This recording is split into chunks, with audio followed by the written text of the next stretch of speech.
Poor little girl makes a request to the young billionaire. My classmates laugh at me for not having a dad. Can you be my dad at the school party? What happens next is unbelievable. The bell rang, announcing the end of another day at Rose Hill Elementary School. Children ran through the hallways, their voices echoing off the time-worn brick walls. Callie Morgan clutched her lilac backpack to her chest and waited for the wave of students to pass.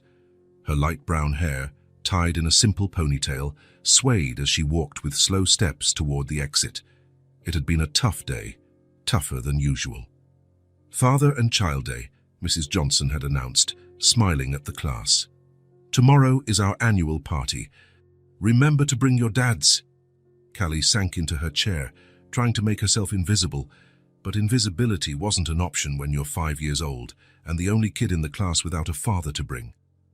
Callie has no daddy, chanted Tommy Lewis during recess, his freckled face twisted into a mean smile. So Callie has no daddy. Other children joined in, forming a circle around her. Callie closed her eyes, wishing the ground would open up and swallow her. She's not going to bring anyone, Megan mocked, loud enough for Callie to hear. We've never seen her dad. I don't think she even has one. She didn't respond. Her mother had taught her not to pay attention to taunts. Words only have power if you give it to them, honey, Tessa would say, stroking her hair on the nights Callie cried. Now, walking down the hall, Callie felt the weight of her classmates' words. They were heavier than her backpack, heavier than all the books in the world. Mrs. Johnson had tried to help, of course. All families are different, she explained to the class. Some have 2 dads, some have 2 mums, some have just a mum or just a dad, some have grandparents. All of them are special. But well-intentioned words didn't silence the laughter, nor did they fill the empty space next to her mom at school meetings. Callie reached the main gate and stopped. Her mum was always a few minutes late.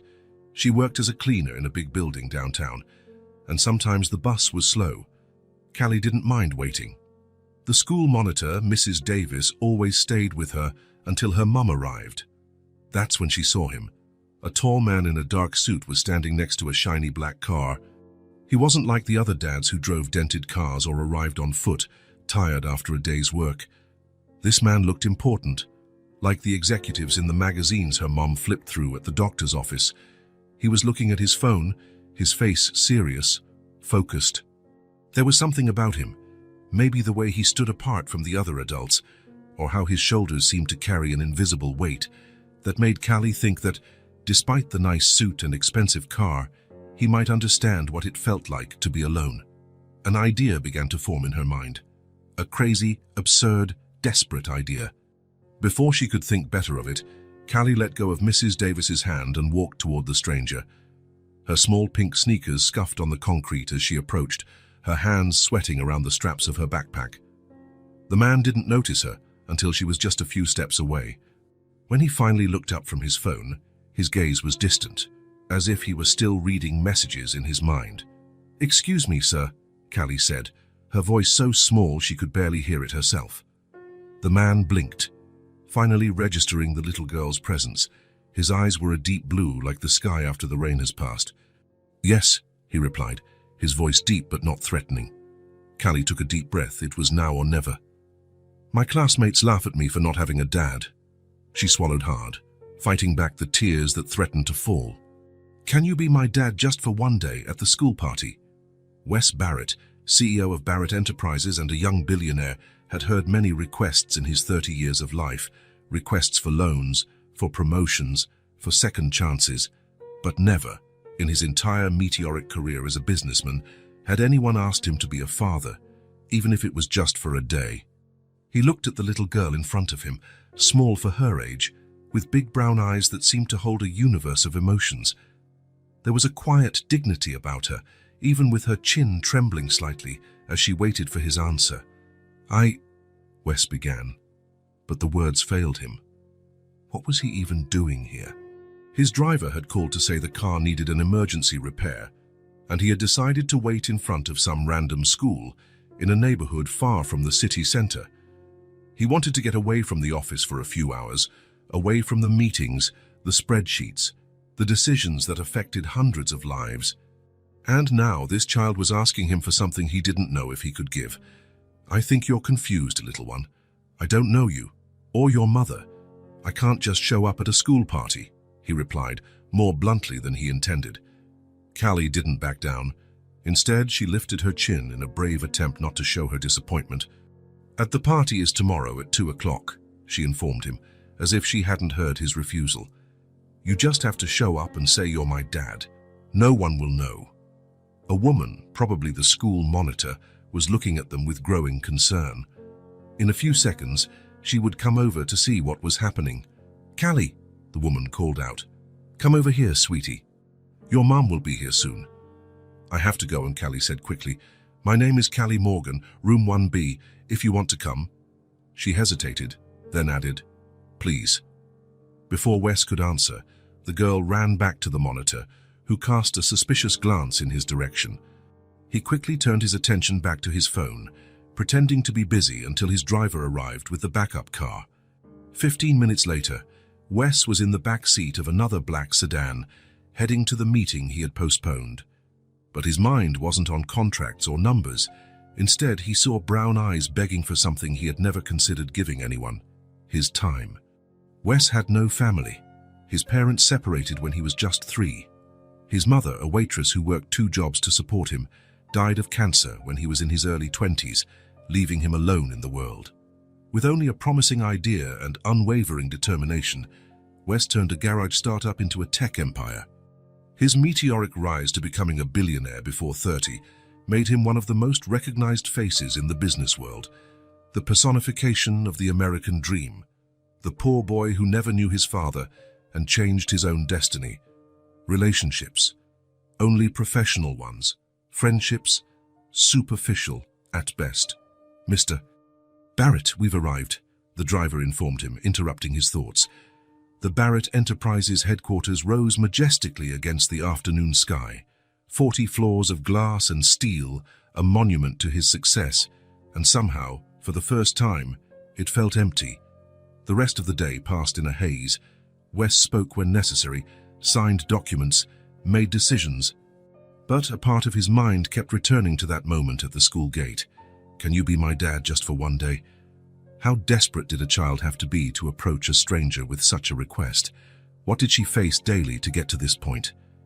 That night, in his penthouse apartment, Wes poured himself a whiskey and walked to the window. The city sparkled below. Millions of lights, millions of interconnected lives. Somewhere in that urban vastness was a little girl named Callie Morgan, probably lying in her bed, already knowing that tomorrow she would face another day of teasing. Wes picked up his tablet and, almost without thinking, typed the school's name into the search engine. The official page appeared immediately: Rose Hill Elementary School, building the future of the community. A few clicks revealed the events calendar, and there it was: Father and Child Day, 2 p.m., school gym. It would be crazy, completely irrational. He had 3 important meetings scheduled for the next day. People were counting on his presence, on his decisions. But the image of those brown eyes wouldn't leave him. Wes picked up the phone and dialed his assistant. Margot, I need you to rearrange my schedule for tomorrow afternoon. Mr. Barrett. The surprise in her voice was evident. In 5 years of working together, he had never requested a last-minute change without a major reason.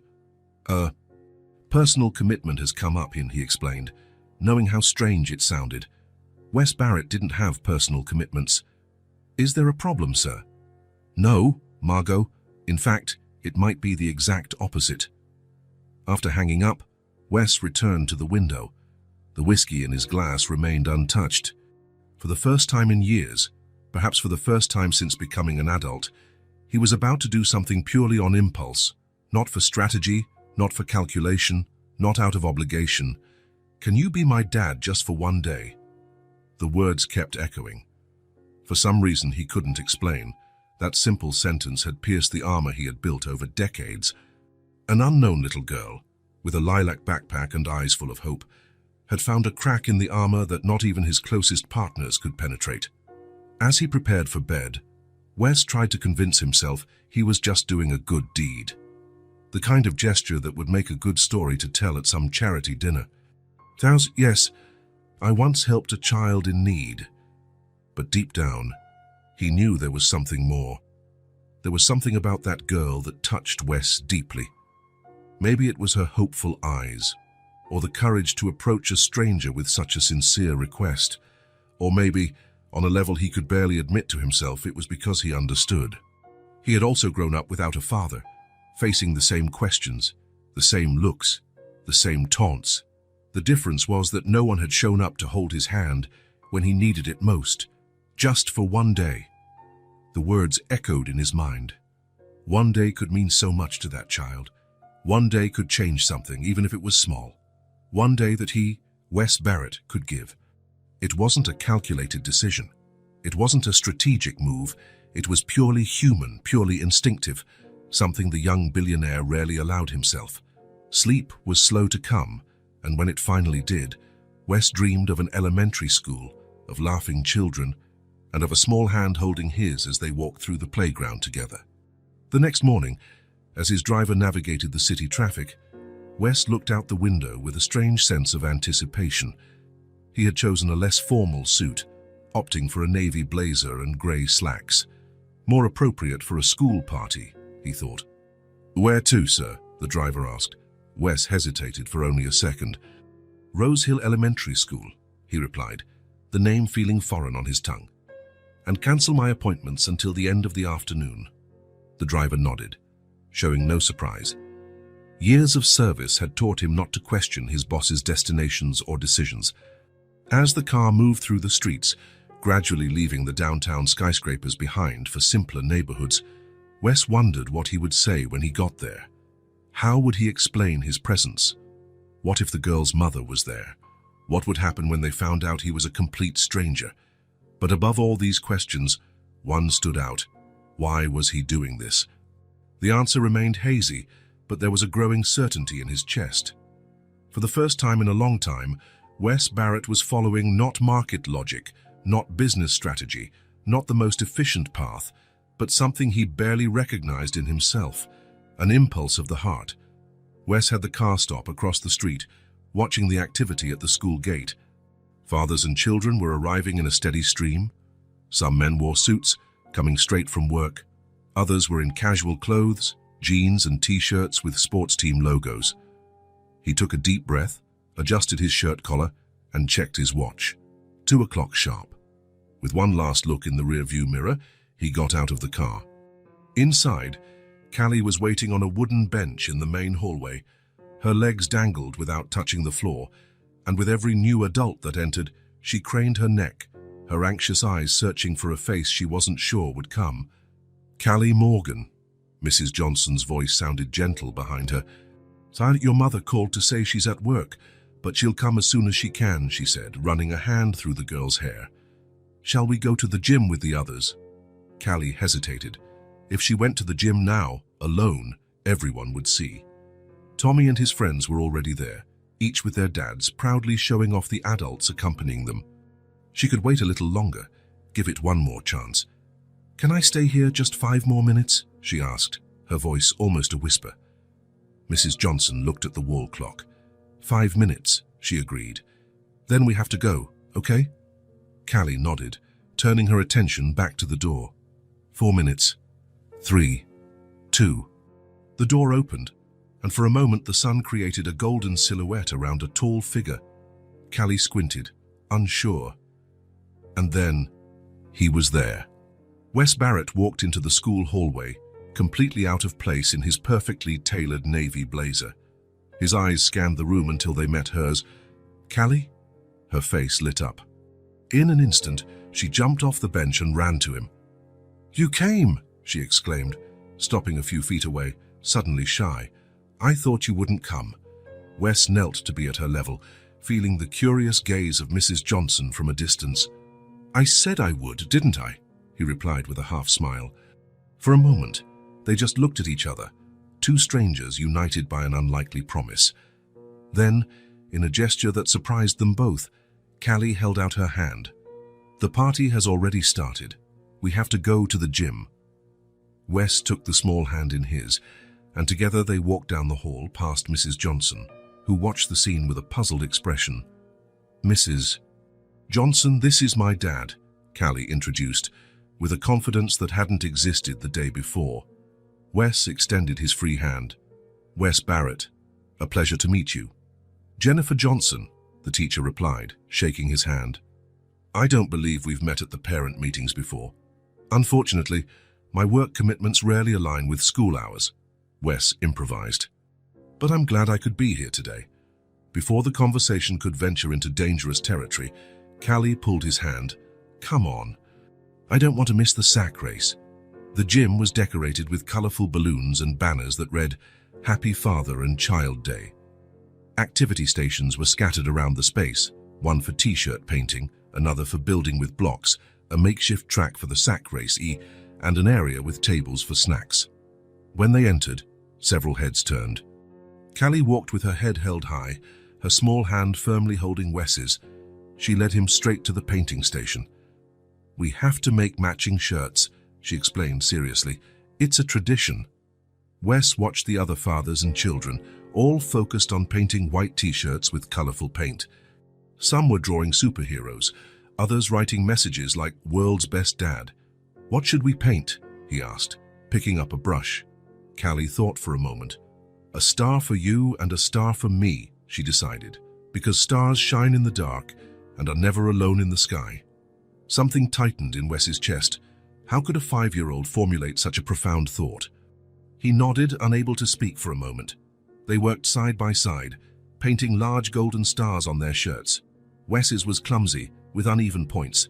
Callie's was even more crooked, but she smiled with pride when she finished. "Now we're a star team," she declared. Wes laughed, surprising himself.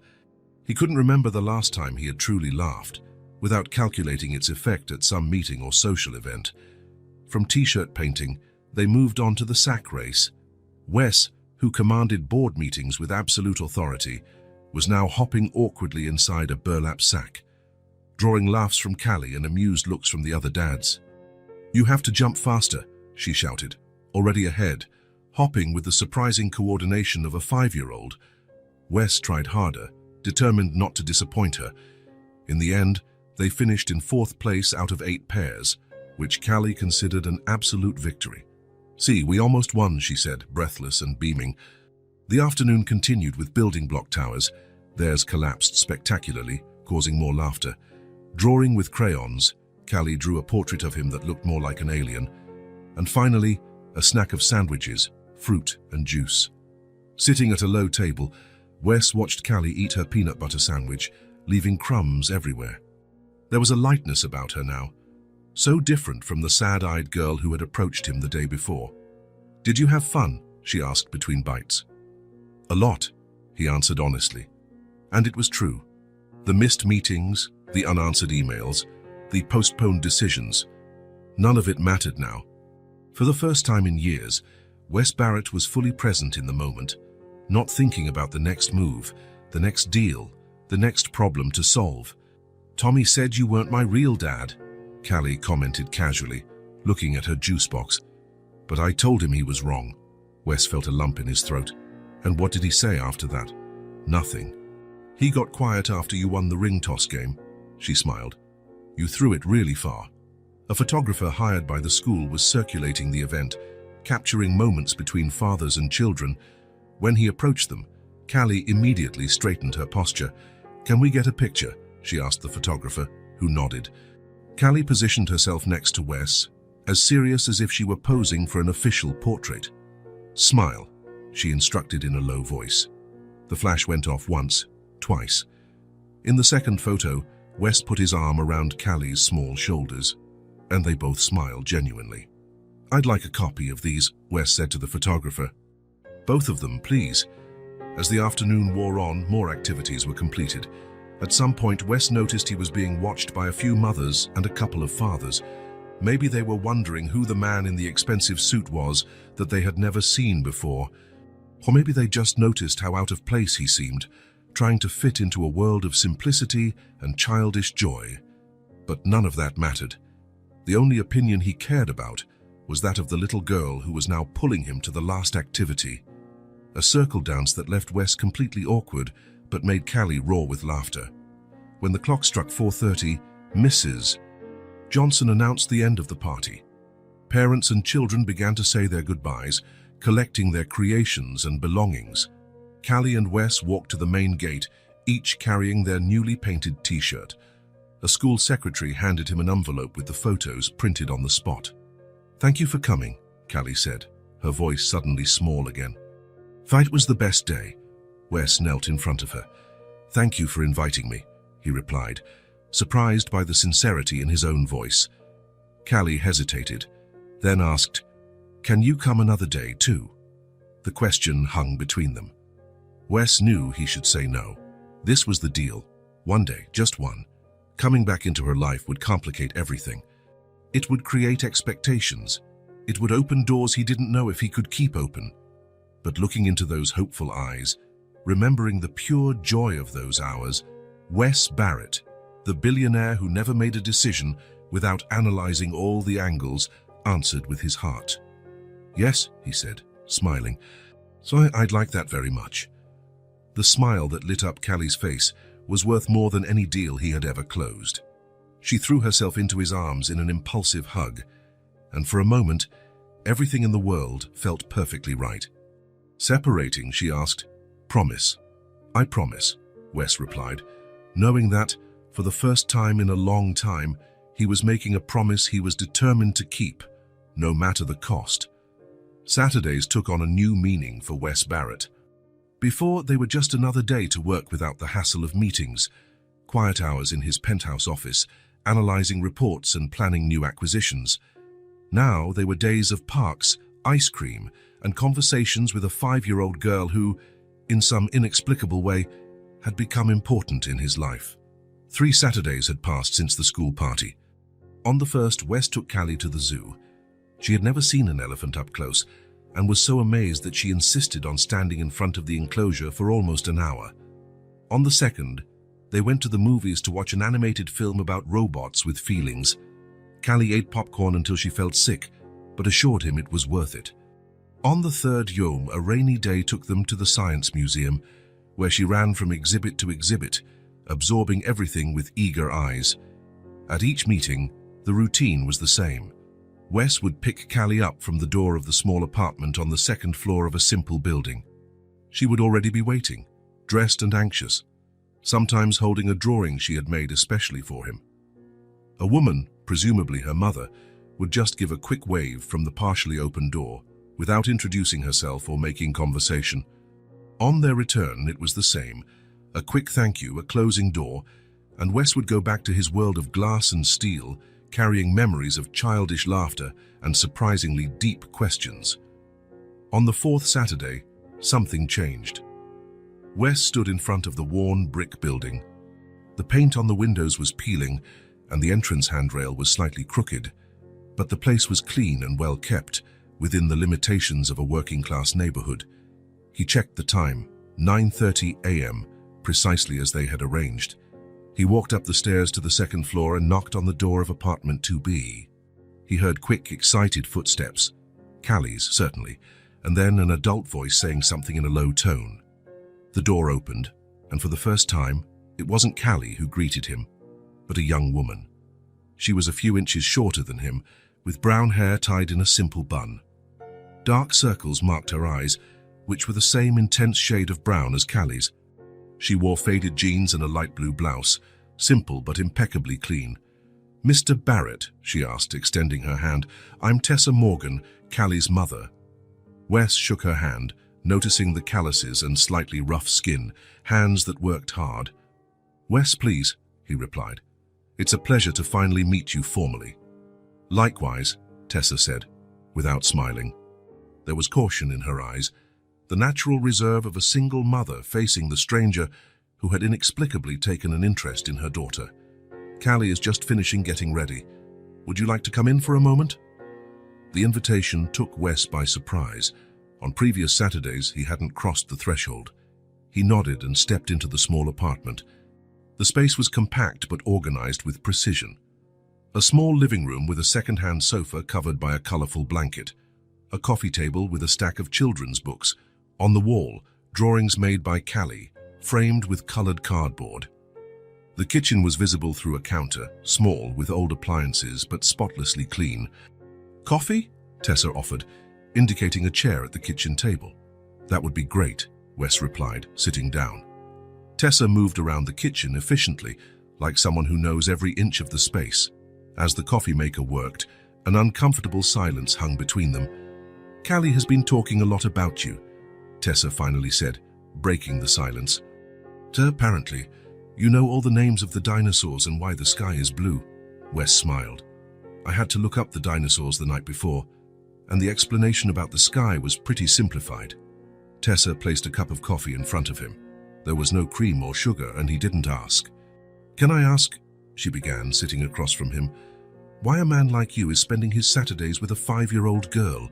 Most billionaires don't usually hang out at playgrounds or in ice cream lines." The question was direct, but the tone wasn't accusatory. Just curious and perhaps slightly worried.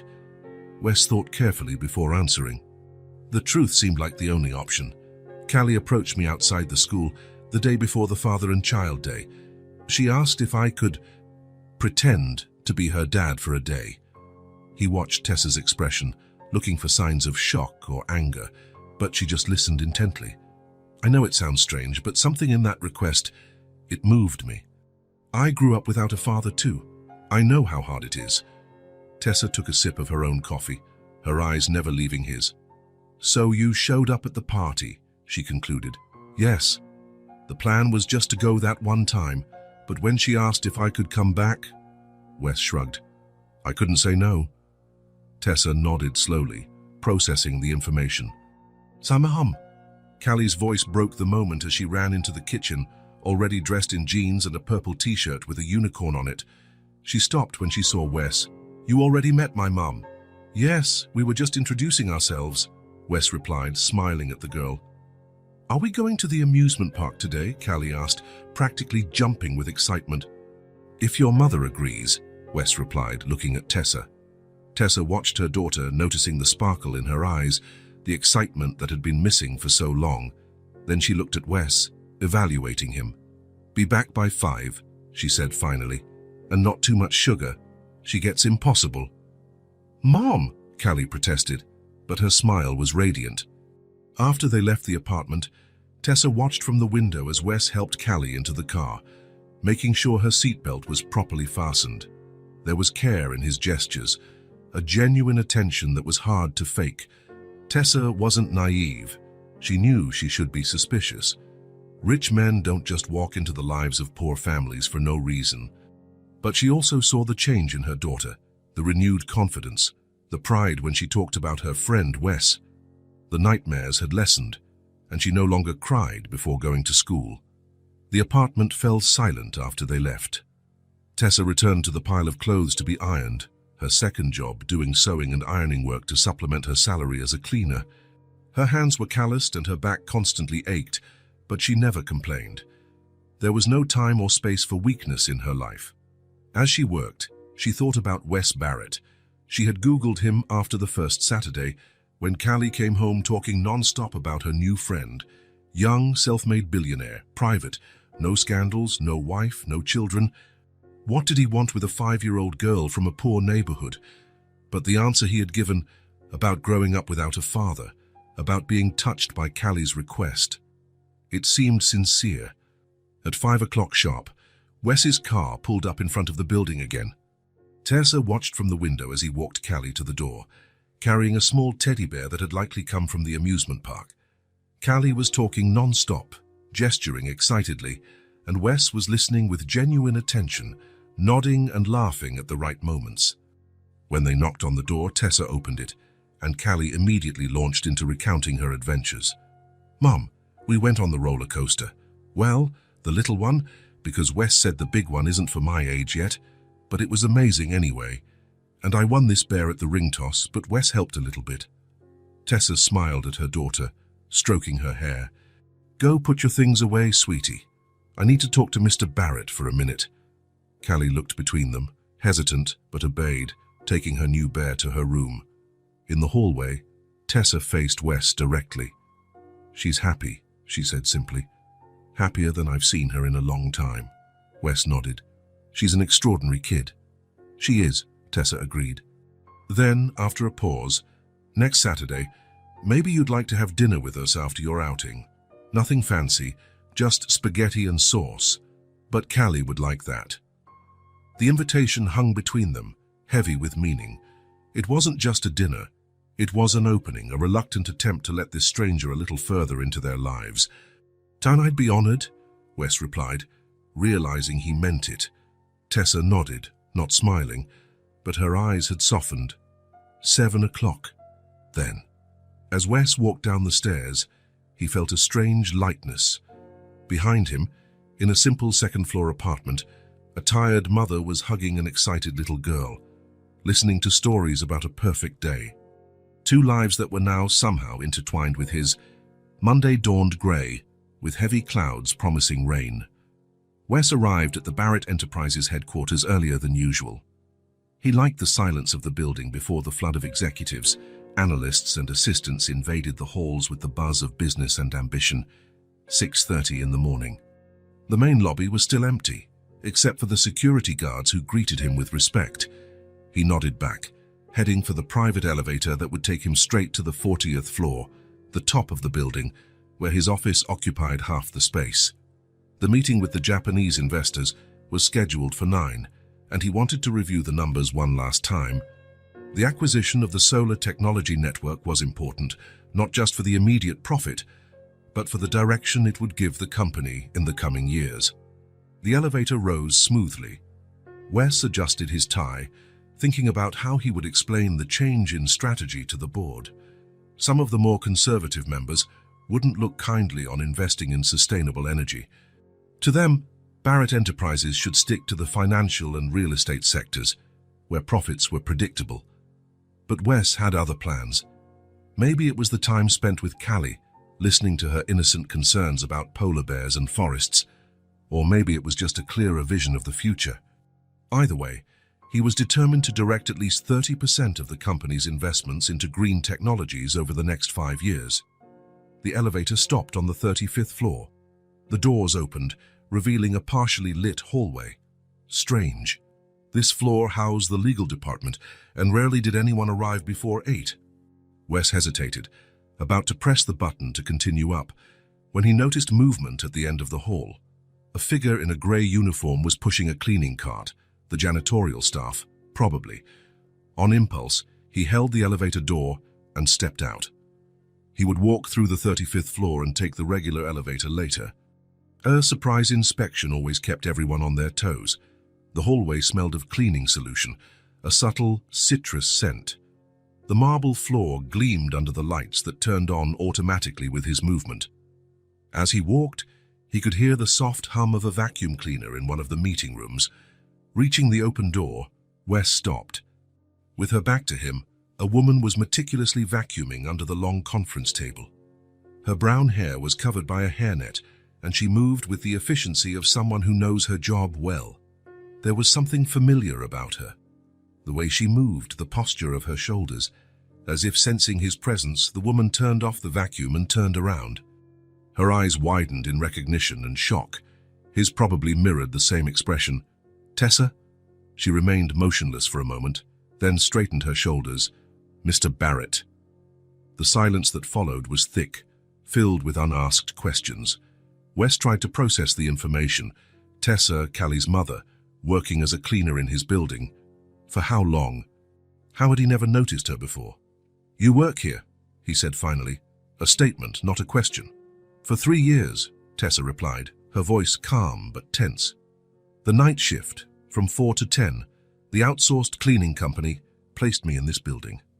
Wes nodded slowly, absorbing the information. That's why she always looked tired. She worked from the early morning, probably slept a few hours during the day while Callie was at school, and then took care of her daughter in the afternoon and evening, and she still did extra sewing and ironing jobs, as she had casually mentioned during dinner the previous Saturday. "I didn't know," he said. "There was no way you could know," Tessa replied, turning the vacuum back on. "We have orders to finish before the executives arrive." Wes stood there, not sure what to say or do. The dynamic between them had changed drastically. He was no longer just the rich man who had happened to enter her daughter's life. Now he was her employer, indirectly, but an employer nonetheless. I need to finish the floor by 7, Tessa said, her voice professional. Can I help you with something, Mr. Barrett? The formality stung more than Wes expected. No, I was just walking through, he replied, feeling out of place. Carry on with your work. He left the room, heading to the elevator with quick steps. As he rode up to his floor, a strange feeling washed over him, part guilt, part anger at himself. How had he never noticed the people who kept his empire running? How many others like Tessa worked in the shadows, invisible to him, and everyone who occupied the luxurious offices? The day passed in a blur. Wes conducted the meeting with the Japanese investors on autopilot, his body present, but his mind repeatedly returning to the image of Tessa cleaning the floor he walked on every day. At 10 in the morning, when he should have been in the board meeting, Wes went down to the basement where the maintenance and cleaning department was located. The supervisor, a middle-aged man named Harris, became visibly nervous seeing the CEO show up unannounced. Mr. Barrett, is there a problem with the cleaning on your floor? No, Harris. Everything is impeccable, as always, Wes replied. Actually, I want some information about an employee, Tessa Morgan. Harris frowned, pulling out a tablet. Morgan? Yes, he outsourced from CleanPro, has been with us for 3 years and 2 months. Is there a problem with her? On the contrary, I want to know about her working conditions. For the next 20 minutes, Wes heard about the hours, wages and benefits, or lack thereof, of the outsourced employees. He found out that Tessa earned just slightly above minimum wage, with no proper health insurance, no paid vacation, no security or prospect of advancement. She's never complained, Harris added, as if that were the highest praise. Always punctual, always efficient. Wes left the department with a new resolve. He couldn't change Tessa's situation directly, without drawing undue attention to her, but he could change the system that kept her in that position. At the end of the afternoon, after hours of meetings and calls, Wes asked Margot, his assistant, to find Tessa before she left the building. The conversation had to happen. There was no avoiding it. At 10:15 p.m., Tessa entered his office, still wearing her grey uniform, now covered by a simple coat. Her face showed the fatigue of a long shift, but her eyes held the dignity Wes had noticed before. "You wanted to see me," she said, not making it a question. Wes indicated a chair, but Tessa remained standing. "I'd rather stand." "What is it?" "Is Callie okay?" "Callie is fine, as far as I know," Wes replied. "I wanted to talk about what I found out today." Tessa crossed her arms. "There's nothing to talk about. I work here. You own the building. A coincidence? It's not just a coincidence, Tessa. You've been cleaning the floor where my office is every morning for 3 years, and I never noticed. And why would you?" The question wasn't bitter, just realistic. People like you rarely notice people like me. We're part of the infrastructure, like the plumbing or the electrical wiring. You only notice when something doesn't work. Wes absorbed the blow, recognizing the truth in her words. "I want to change that," he said, "not just for you, but for all the outsourced employees." Tessa tilted her head, sizing him up. "What exactly does that mean?" "For starters, I'm going to terminate the contract with CleanPro and bring all the maintenance services in-house, fair wages, full benefits, opportunities for growth." "Why?" Tessa asked, her gaze piercing. "Because of Callie. Because you know me now." Wes hesitated. "Partly," he admitted. Knowing you and Callie made me see something I should have noticed before, but it's not just that. It's the right thing to do." Tessa uncrossed her arms, her posture relaxing slightly. "I don't need pity, I just want my daughter to have opportunities," she said firmly, her eyes fixed on his. "Hard work doesn't bother me. It never has. I'll do whatever it takes for her to have a better life than I did." There was pride in her voice, and a determination that Wes deeply admired. This was not a woman asking for help or favors. This was a warrior protecting her daughter's future. "It's not pity," he assured her. "It's respect." Tessa studied his face for a long moment, then gave a barely perceptible nod. "So I do what you think you have to do with your company," she said. "But I don't want special treatment. If I'm going to keep working here, it will be for the same reasons as before. because I do a good job and because I need the paycheck. Understood. She turned to leave, then paused with her hand on the doorknob. And what about Callie? What happens now?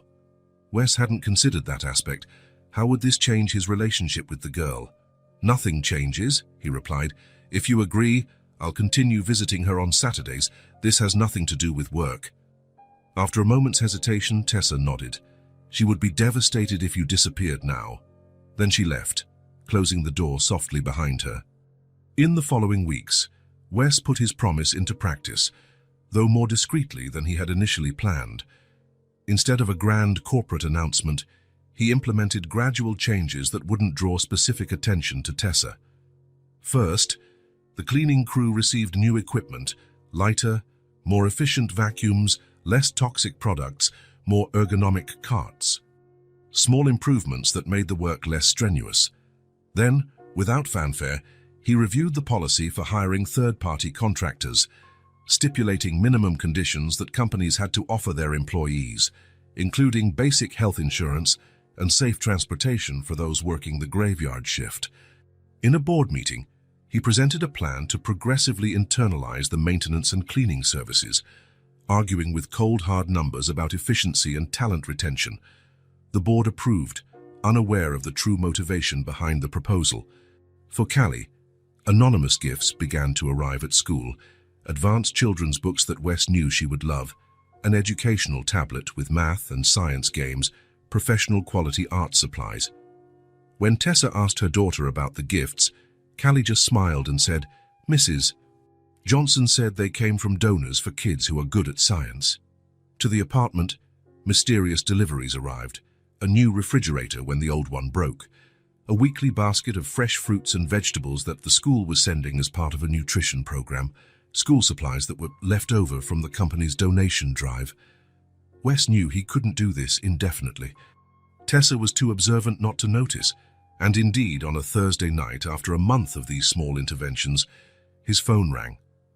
"I know what you're doing," Tessa said without preamble when he answered. Wes didn't try to deny it. "And it bothers you." "I don't want charity." "It's not charity," he replied. "Consider it an investment in the future." "Whose future?" Her voice was challenging, but there was no real anger in it. "Callie's, yours, mine." There was a long silence. "Why?" she asked finally, her voice softer. Wes considered several elaborate answers, logical justifications for his actions, but in the end he opted for the simple truth. "Because you matter to me." Another silence, this one more thoughtful.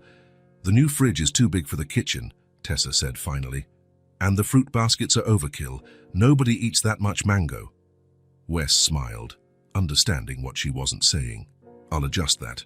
"And Wes," she rarely called him by his first name, "I'm not trying to fix your life. I just want to be part of it." The echo of her own words returned to him with sincerity, made something tighten in his chest. "Thank you," was all he could manage to reply. The following Saturday, when Wes arrived to pick up Callie, Tessa greeted him with a cup of coffee, black, just how he liked it. She didn't thank him for the changes at work, the discreet gifts, the small interventions that made her life a little less difficult. But as he left with Callie, Tessa handed him a small package wrapped in brown paper. "What's this?" he asked. "Open it later," she replied simply. Hours later, after dropping Callie off at home, Wes opened the package in his car. It was a drawing framed with colored cardboard, clearly made by Callie's small hand. On the paper were two stick figures, a small one wearing purple, Callie, and a tall one wearing blue, him, holding hands in a park with green trees and a slide. At the top, in irregular colored letters, was written, "Me and my friend Wes." There was no card, no additional message. It wasn't necessary.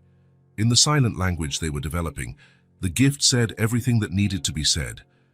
Tessa was no longer stopping him from being a part of their lives, and, for the first time in a long time, Wes Barrett felt like he belonged somewhere.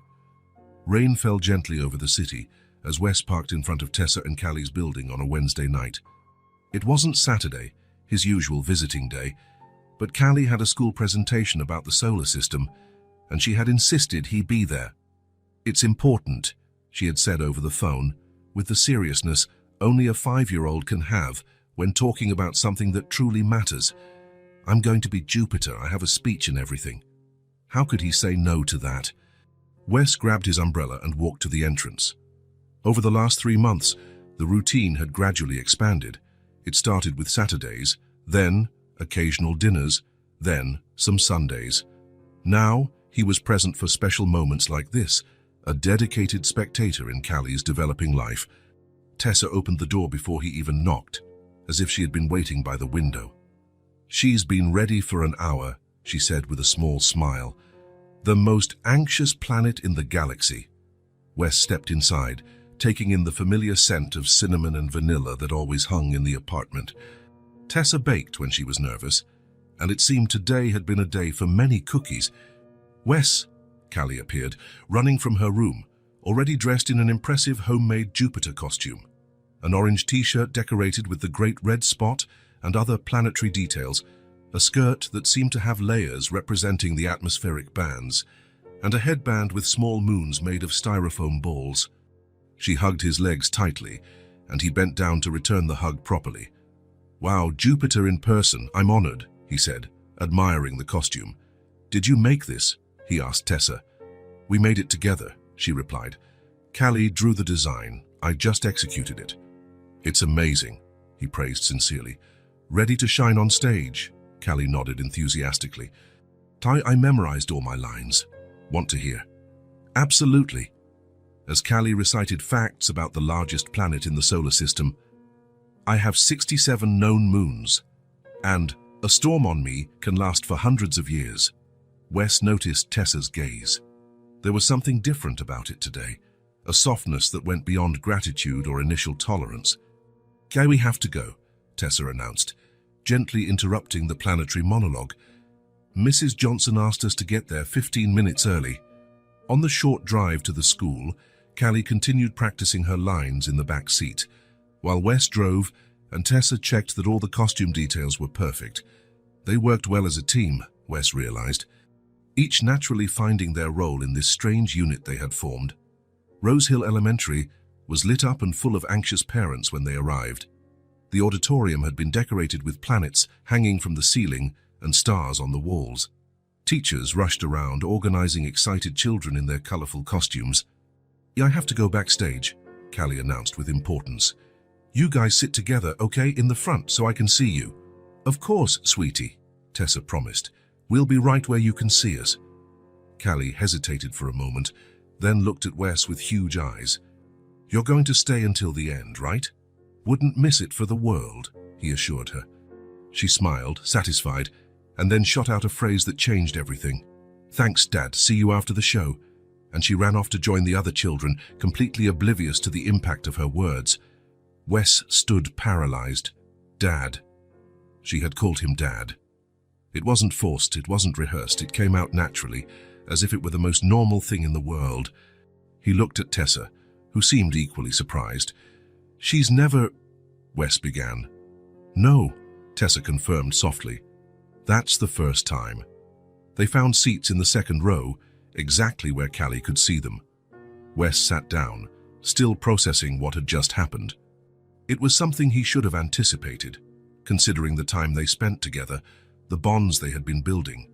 But hearing the word, so loaded with meaning, with responsibility, hit him like an unexpected wave. "Are you okay?" Tessa asked, noticing his expression. "Yeah, just—" He searched for the right words. "I wasn't prepared." Tessa nodded, understanding. "She's grown attached to you, more than I imagined would happen." "Does that bother you?" Wes asked, suddenly worried. She thought for a moment, then answered honestly, "I thought it would. But seeing how she blooms when you're around, no, it doesn't bother me. It just worries me. What happens if you get tired of this arrangement?" Her voice was calm, without accusation.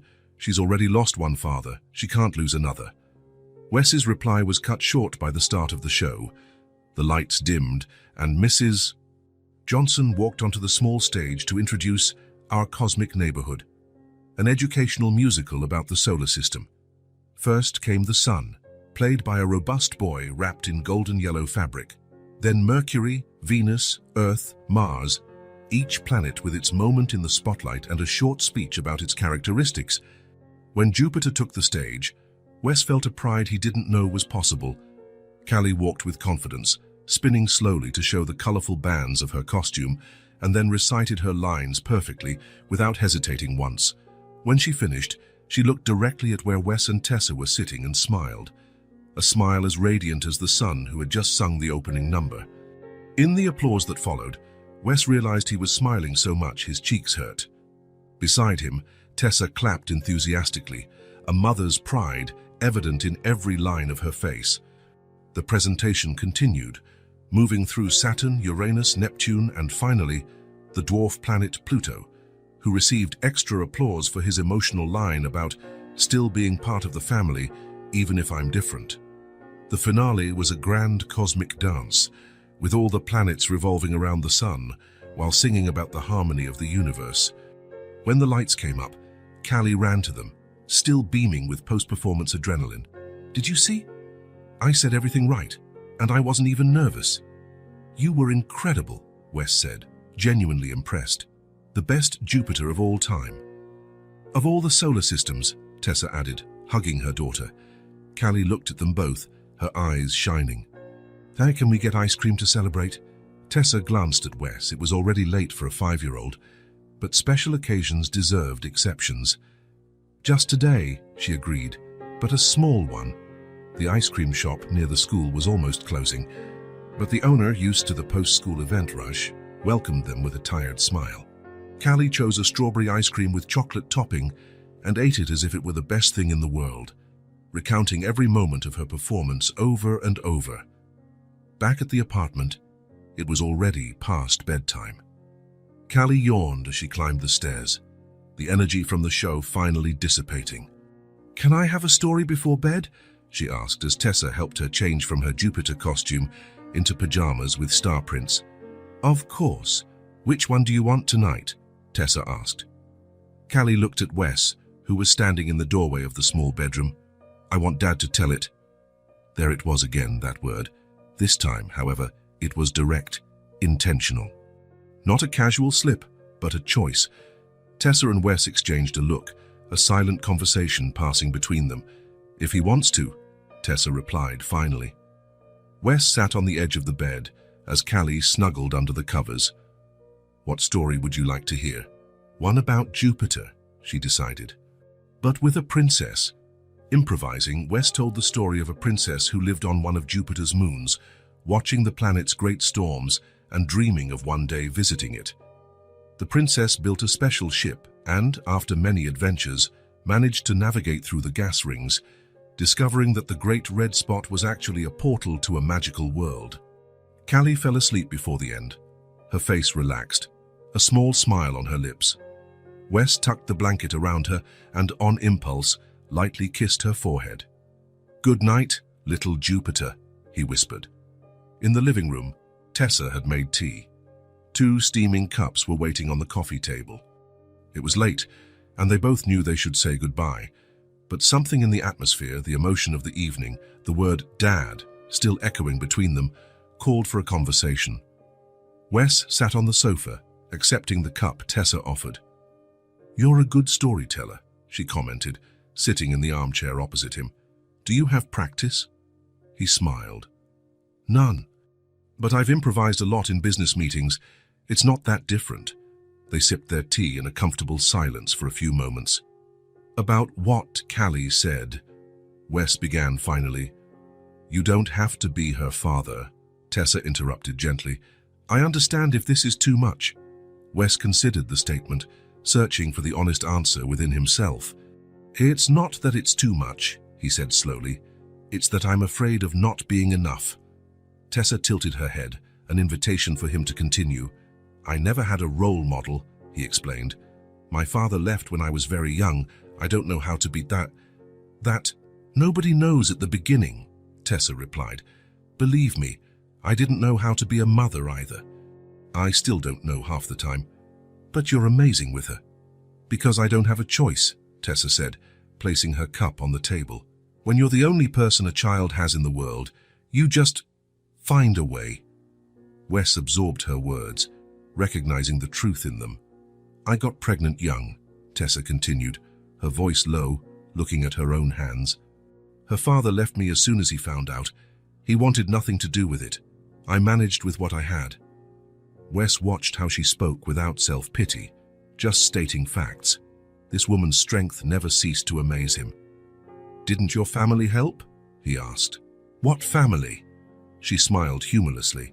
"I grew up in foster care. I aged out of the system at 18, trying to build my life. I met Callie's father 6 months later. He was charming, said all the right things. When I found out I was pregnant, he showed who he really was." Wes felt a wave of anger toward this unknown man, this ghost who had abandoned two such extraordinary people. "I thought about not having the baby," Tessa admitted, her voice even lower. "For a moment, I thought I couldn't do it. But then, I decided I would be different from the adults in my life. I wouldn't abandon someone who depended on me." The silence that followed was thick with respect. Wes realized he was witnessing a rare vulnerability. Tessa Morgan was not someone who shared her story easily. "Thank you for telling me," he said finally. She shrugged. "You have a right to know, considering you're becoming a part of her life." "Of your lives," Wes corrected softly. Tessa nodded, accepting the correction. "And you?" she asked. "How did a boy without a father become Wes Barrett, the billionaire?" Wes smiled at the characterization. "Determination. Luck. A few key people who believed in me at the right time. More than that," Tessa insisted. He sighed, realizing she deserved the same honesty she had offered. "Anger, probably," he admitted. "I wanted to prove something to the world. To my father, wherever he was. To my mother, who worked herself sick. To myself." "And did you prove it?" "I built all of this," he said, making a vague gesture that encompassed his success. "But you know what's strange? Before I met Callie, before you, I never stopped to appreciate it. I was always chasing the next deal, the next acquisition, as if what I already had wasn't enough. And now I realize how empty my life was," he replied honestly. "I had everything and nothing at the same time." Tessa nodded, understanding perfectly. There was no need for more words. They both knew that emptiness, though they had arrived at it from completely different paths. "You don't have to decide anything tonight," she said, referring to the title Callie had given him. "About being or not being, what she wants you to be." "I already am," Wes replied with simplicity. "It's not something I decide. It's something that happened." The fear was still there, the fear of not knowing how, of not being good enough, of eventually disappointing Callie. But along with it was something stronger, the determination to try, to be present, to learn. "Just promise me one thing," Tessa asked, her eyes meeting his. "If at any point you realize you can't continue, tell me first." "Not her. We'll find a way to explain it, to soften it." A mother's fierce protection, Wes nodded, deeply respecting that concern. "I promise." They sat there, sharing the silence of the night, each absorbing the other's story, building an understanding where there had only been assumptions. It wasn't romance, there was no flirting, no tension of that kind between them. It was something equally rare, mutual respect, genuine admiration, and the recognition of souls who, somehow, understood each other's loneliness. When Wes finally stood up to leave, he felt different. Something had shifted that night, not just because of the title Callie had given him, but because of the deeper connection that now existed between him and Tessa. "So thanks for the tea," Melly said at the door, "and for the conversation." "Thank you for making my daughter happy," she replied simply. It wasn't an ordinary good night. It was an acknowledgement of the bond that now united them, not a romantic bond, but something equally profound, a family being formed, not by blood or obligation, but by choice and circumstance. As he drove home, Wes thought about the word that had changed everything, mustad. So simple, so complex, a title he hadn't sought, but which he now carried with a mixture of fear and pride. He didn't know how to be a father, but for Callie, for that brilliant child who looked at him as if he were capable of anything, he would learn. Autumn arrived in the city, painting the trees red and gold. 6 months had passed since a 5-year-old girl had approached a stranger outside her school. 6 months that had completely transformed Wes Barrett's life. Sitting in his penthouse office at the Barrett Enterprises building, Wes contemplated the city through the floor-to-ceiling windows. He had just cancelled his Saturday appointment with Callie, the third in a row. Tessa's voice on the phone had been neutral, even understanding, but he had caught the underlying concern. "She's asking about you," Tessa had said. "She wants to know when you're coming back." "It's temporary," he had assured her. "Just until we resolve this crisis." "Of course," Tessa had replied. "Do what you need to do."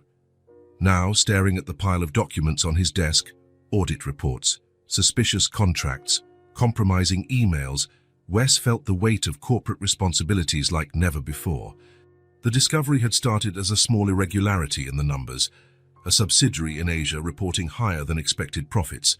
Upon investigation, his CFO had found an elaborate scheme of bribes and inflated contracts. The more they dug, the uglier the situation seemed. Mr. Barrett, Margot, his assistant, appeared at the door. "The board is gathered in the conference room."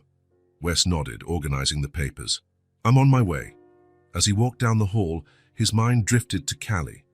She would be at the park now, maybe playing on the swing she loved so much, or maybe at home, drawing, waiting for a visit that wouldn't come. Guilt hit him, followed by a wave of doubt. Was he getting too involved? Creating an unhealthy emotional dependence, taking up a space that didn't belong to him. The questions had started 2 weeks earlier, after a casual conversation with Marcus Hemmings, one of the oldest board members. During a business dinner, Marcus had asked about the rumors that the city's most eligible bachelor was playing family, with a cleaning lady and her daughter.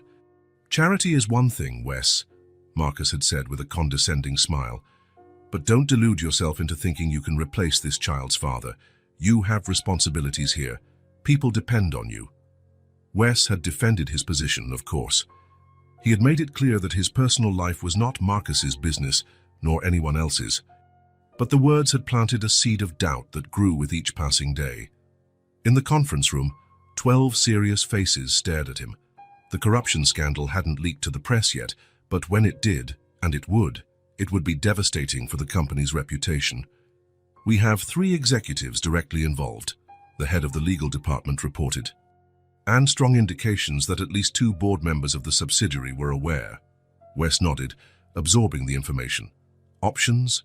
Immediate suspension of those involved, a full audit, full cooperation with the authorities," she replied, "and preparing for the impact on the stock when the news breaks." The next few hours were filled with difficult decisions and tense discussions. When the meeting ended, it was past 10 at night. Back in his office, Wes found his phone had 3 missed calls, all from Tessa. His stomach tightened. She rarely called, preferring text messages for quick communications. Before he could call back, Margot entered again. "I'm sorry to interrupt, but Mr. Zhao is on the line. It's late in Shanghai. He insists it's urgent." Wes hesitated, looking at the phone. "Put him on line 1, and, Margot, cancel my appointments for tomorrow, all of them." "Yes, sir." The call with the Chinese executive lasted almost 2 hours. When it was over, Wes was too exhausted to even check his messages. He lay down on the sofa in his office, promising himself he would call Tessa in the morning. But the morning brought new crises. The press had gotten wind of the scandal. The company's stock began to fall. The board demanded his constant presence, his leadership, his full attention. The days turned into a week. A week became 2. The Saturdays with Callie, the dinners with Tessa, the bedtime stories, all was swallowed by the avalanche of corporate problems. At some point, Wes realized he hadn't returned Tessa's calls. He hadn't properly explained his absence. Just quick messages, vague promises that he would be back as soon as he could. In the 3rd week of the crisis, as the waters finally began to calm, Wes woke up with a painful clarity. He was doing exactly what he feared most. He was disappearing from Callie's life, just as his own father had disappeared from his. That morning, in the meeting with the executives, he was distracted. His mind wandered to the small apartment across town, to the little girl who now called him Dad. "Wes." The voice of Sarah, his CFO, brought him back to reality. "Do you agree with the strategy?" He looked at her, then at the other faces around the table. "Pardon me," he said, shifting in his chair. "I need a moment." Leaving the room, Wes walked to his office and closed the door. He needed to call Tessa. He needed to explain, to fix things, but when he picked up the phone, he felt paralyzed. What would he say? That the company was more important, that he was having doubts about his role in their lives? No explanation seemed adequate. As he hesitated, Margot knocked on the door. "I'm so sorry to interrupt, but Mr. Hemmings is here with the public relations team. The press conference has been moved up to an hour from now." Wes sighed, putting the phone back on his desk. "I'll be there in a minute." And so another day passed without contact. In Tessa's small apartment, Callie looked out the window, her chin resting on her hands. She had spent the morning like this, watching the street, waiting for a black car that didn't appear. "Honey, come and eat," Tessa called from the kitchen.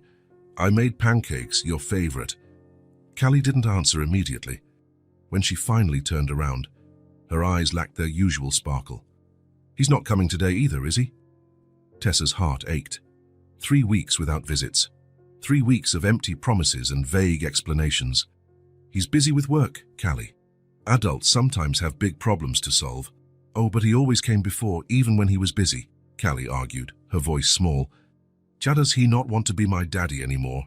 Tessa swallowed hard, choosing her words carefully. "Wes cares a lot about you. I'm sure he'll come as soon as he can." But with each passing day, Tessa herself felt the doubt growing. It wasn't just the visits that had stopped, but also the calls, the messages. It was as if Wes Barrett had reconsidered his involvement and opted for a gradual withdrawal. She had seen the news, of course. She knew about the scandal at his company, the investigations, the accusations. But she also knew that a 2-minute phone call to explain the situation wouldn't be impossible. Not even for the busiest man in the world. "I'm not hungry," Callie said, turning away from the window. "Just a little bit, please," Tessa insisted. "You barely touched your dinner last night." Reluctantly, Callie sat at the table and picked up her fork. She ate a few bites to please her mother, but without enthusiasm.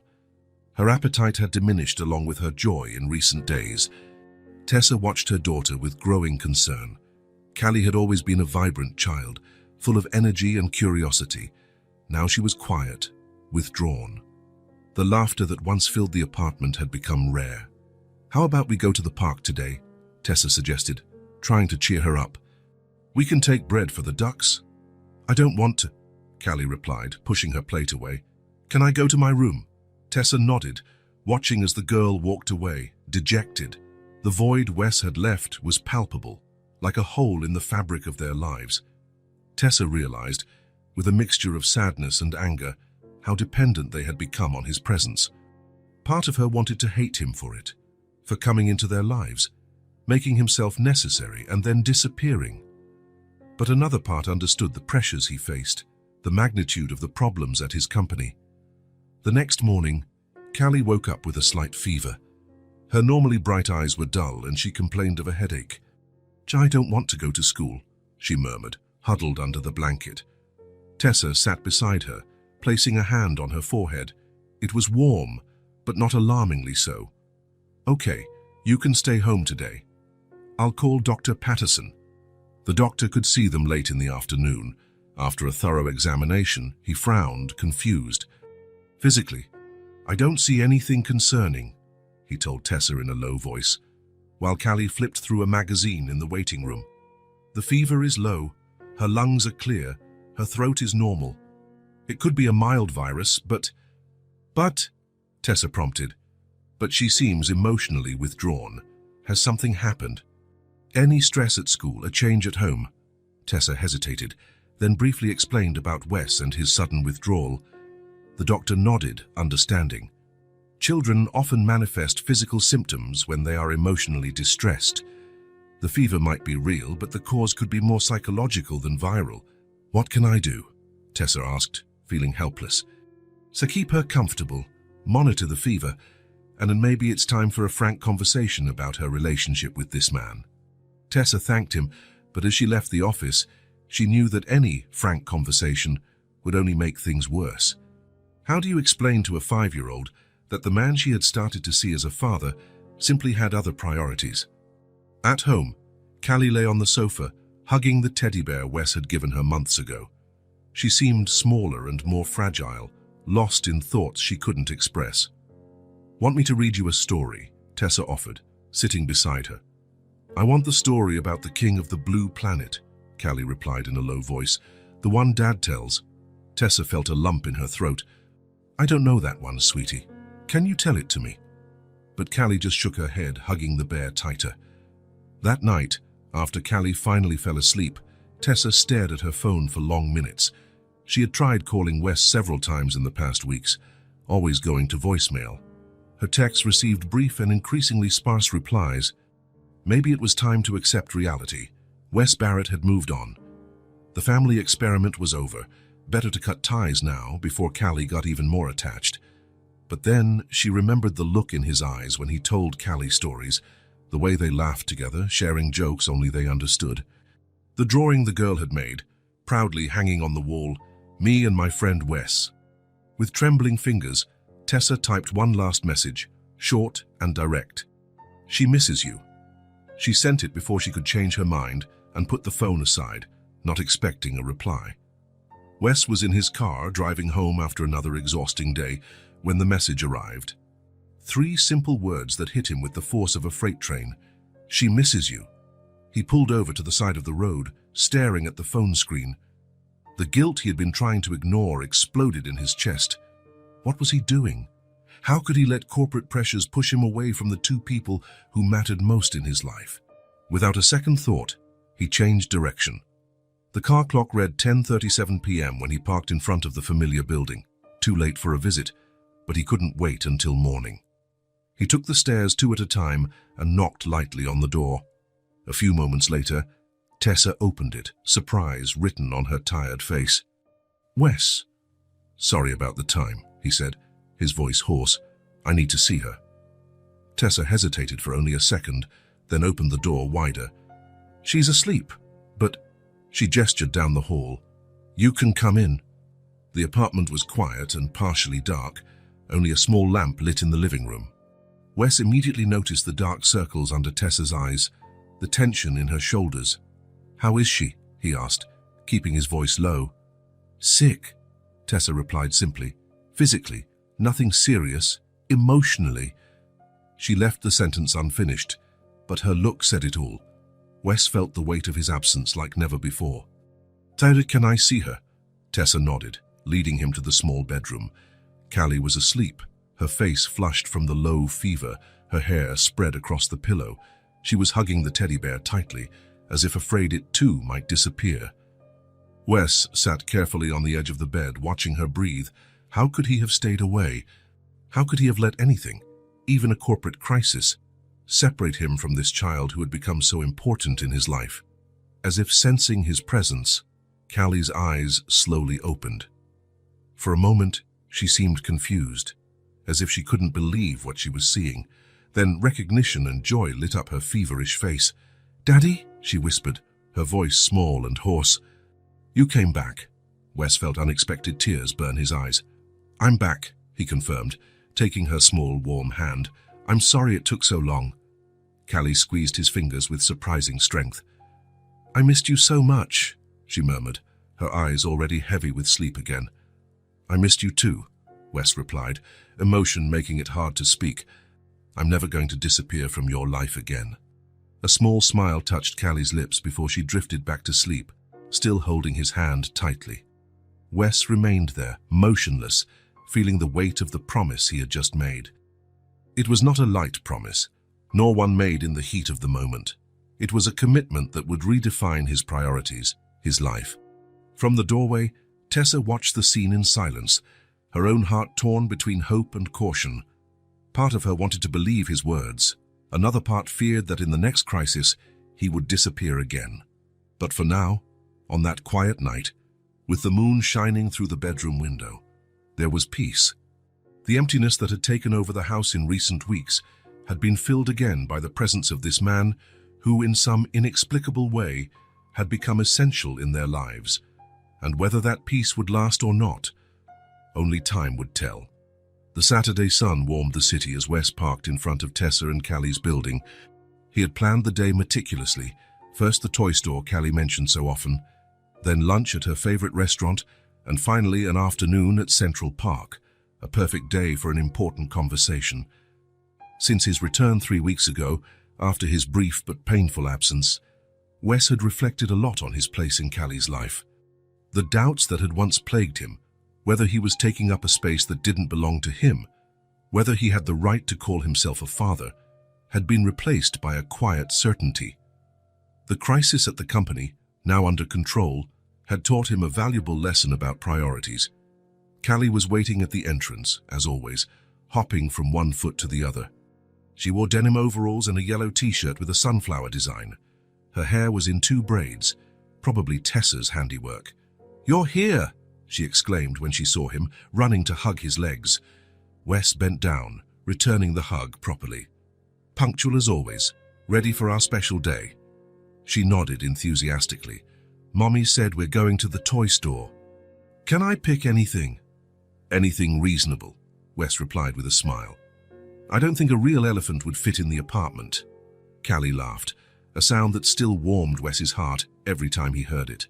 Tessa appeared at the door, holding Callie's small lilac backpack, the same one she wore the day she met Wes. "There's a jacket in there in case it gets colder later," she explained, handing the backpack to Wes. "And some snacks. Oh, and the motion sickness medicine, if you guys go on any spinning rides." Wes took the backpack, noticing how Tessa seemed more rested lately. Since he had returned and reorganized his time, delegating more responsibilities at the company, setting clear boundaries between work and personal life, a new stability had settled into their lives. "Don't worry," he assured her. "We'll have a quiet day." Something passed between them, a silent understanding, a restored trust. Tessa smiled slightly and waved to Callie. "Have fun, sweetie, and don't ask for anything outrageously expensive." "Okay, Mommy." In the car, Callie chatted excitedly about school, about the new book she was reading, more looking at the pictures than actually reading, and about the science project she was planning. Wes listened attentively, asking questions at the right moments, admiring how her mind worked, always curious, always making surprising connections. The Wonder World Toys store occupied 2 floors of a building in the shopping district. As soon as they entered, Callie's eyes widened at the explosion of colors, sounds, and possibilities. "Where do we start?" Wes asked, watching her take in the environment. Callie looked around, considering her options. "I want to see the stuffed animals first," she finally decided. They walked to the stuffed animal section, where shelves upon shelves displayed animals of all types and sizes. There were giant bears almost as tall as Callie, giraffes with flexible necks, lions with realistic manes, and even fantastical creatures like unicorns and dragons. Callie walked slowly through the section, touching each animal carefully, as if evaluating not only its appearance but also its personality. Wes followed her patiently, amazed at the seriousness with which she approached the choice. After nearly 20 minutes of careful deliberation, Callie stopped in front of a more discreet shelf. There, among more elaborate and flashy stuffed animals, was a simple brown teddy bear. It wasn't the biggest, nor the most colorful, nor the most sophisticated. It was just an ordinary brown bear, with bright black eyes and a small red bow around its neck. "This one," she said, taking it from the shelf. "I want this one." Wes looked at the bear, then at the multitude of more impressive options around them. "Are you sure you can choose anyone you want?" Callie nodded, hugging the little bear. "He looks lonely." "And he's warm." Something about the simplicity of that choice and the explanation touched Wes deeply. Callie wasn't looking for the most expensive or the flashiest. She had seen something in the little brown bear that others would have overlooked, a quality that spoke directly to her heart. "Then he's perfect," Wes agreed. At the checkout, as he was paying, the clerk offered to gift wrap it, but Callie refused. "He needs to breathe," she explained seriously, making Wes smile. Lunch was at the Colorful Corner, a children's restaurant where the tables were small, colorful wooden houses, and the food came on animal-shaped plates. Callie carefully placed the little bear in the chair next to her, occasionally talking to him and offering him a bit of her milkshake. "What are you going to name him?" Wes asked, watching the interaction. Callie considered the question seriously. "I think Brownie," she decided. "Just because he's brown like a brownie, and brownies are warm and delicious." "Excellent choice," Wes approved. "Brownie is lucky to have found you." After lunch, they headed to Central Park. The day was perfect. Not too hot, not too cold, with a light breeze rustling the leaves on the trees. Families were spread out on the lawns, children ran and laughed, couples walked hand in hand along the winding paths. Wes and Callie, with Brownie held firmly against her chest, walked to the playground. For almost an hour, Wes pushed her on the swing, held her as she crossed the rope bridge, and applauded when she came down the slide with her arms raised in triumph. When she finally tired of the more energetic games, Callie asked for ice cream. They sat on a wooden bench near the lake, licking chocolate and vanilla cones, watching the ducks swim peacefully in the water. The moment was perfect. The sun was beginning its descent toward the horizon, painting the sky with shades of orange and pink. The shadows stretched across the lawn, and a quiet peace hung over the park. Wes looked at Callie, her mouth stained with chocolate ice cream, her eyes bright as she watched the ducks. Brownie carefully positioned on her lap so he could also see the lake. In that instant, he felt absolute clarity about what he needed to say. "Callie," he began, his voice soft. "Can I talk to you about something important?" She tore her gaze away from the ducks, turning her full attention to him. "Okay." Wes took a deep breath, searching for the right words a 5-year-old could understand, but that would carry the full weight of his commitment. "You know, I never thought about being a dad," he said finally. "I never imagined I would have a child in my life. I was busy with work, with other things." Callie watched him intently, licking her ice cream more slowly now. "But then I met you," Wes continued, "and being with you changed everything. You made me realize what's really important. You're a part of me now, you understand." She tilted her head slightly, processing his words. "Like when we eat a cookie and it stays inside us?" she asked, trying to grasp the concept. Wes smiled. "A little like that, yes. But not just in the stomach, here too." He pointed to his own heart. Callie's ice cream began to melt, dripping down her fingers, but she barely noticed, focused on the conversation. "I want you to know," Wes continued, gently holding her gaze, "that I will be your dad for as long as you want me to be, not just on weekends or special days, always." Something in Callie's eyes shone with understanding. Without warning, she dropped the rest of her ice cream into the trash can next to the bench and threw herself into a hug, almost knocking Brownie over in the process. The little bear was squeezed between them, a silent witness to that moment. "I want you to be my dad forever," she whispered against his chest. "Forever and ever and ever." Wes hugged her back, feeling an emotion he couldn't name fill his chest. It wasn't just love, it was belonging, purpose, a deep certainty of being exactly where he was supposed to be. After a long moment, Callie pulled away slightly, picking up Brownie. "Brownie wants you to be his dad too," she declared with seriousness. Wes laughed softly, accepting the little bear she offered him. "It would be an honor to be a dad to you both." With the sun beginning to set, they left the bench and walked across the lawn, stopping occasionally for Callie to admire a flower or an interesting rock. They found a quiet spot under a large tree where they sat in the grass. "Can I take a picture of us?" Wes asked, pulling out his phone. Callie nodded enthusiastically, positioning herself next to him and holding up Brownie so he would be in the photo too. 1, 2, 3, smile.